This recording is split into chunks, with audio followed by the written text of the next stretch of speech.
સ્વાધ્યાય બધાને ખૂબ તો આમ બેસું તો મને એમ થાય કે હું સાંભળ્યા કરું. શ્રીજી મહારાજના ગુણાનુવાદ ચાલે એટલે આપણને તો એવો આનંદ આવે. શું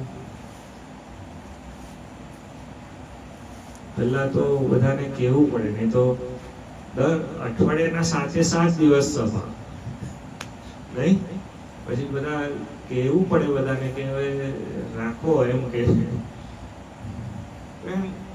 ભગવાનના ગુણાનુવાદનું જે એ છે ને એ આનંદ સ્વામીજી જુદો છે. આપણને એનો બસ એની તૃપ્તિ નથી એમ, અને એનો આપણને એક વખત નવો કોક માણસ જમતા શીખ્યો હોય, તમને ખબર છે અમુક જગ્યાએ આપણે જઈએ અમુક પ્રદેશની અંદર, મહારાષ્ટ્રમાં એક ઘાવણે કરીને એક પદાર્થ બને છે. ઘાવણે જે મહારાષ્ટ્રીયન હશે લોકોને ખબર હશે.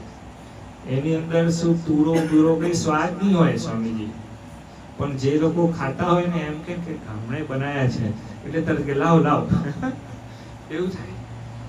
કહેવાનો મારો ભાવાર્થ એ છે કે એક વખત ખાતા આવડ્યું, એક વખત સમજતા આવડ્યું, એક વખત શીખ્યા ને આપણે કે આ રીતે ખાવાનું, તો પછી એનો ટેસ્ટ આખી જિંદગી સ્વામીજી જીવમાં રહે. એમ આપણને ભગવાનના ગુણાનુવાદ સાંભળવાનું એક વખત ગમે ને, એક ટેકનિક આપણને આવડી જાય ને, જે લોકો ભજન પણ બહુ આમ મસ્તીથી સાંભળતા હશે, આમ 1-2 ભજન સાંભળો ને એટલે બધા દુઃખ જય સ્વામિનારાયણ આમ છતાં ભગવાનનો મહિમા એવો છે.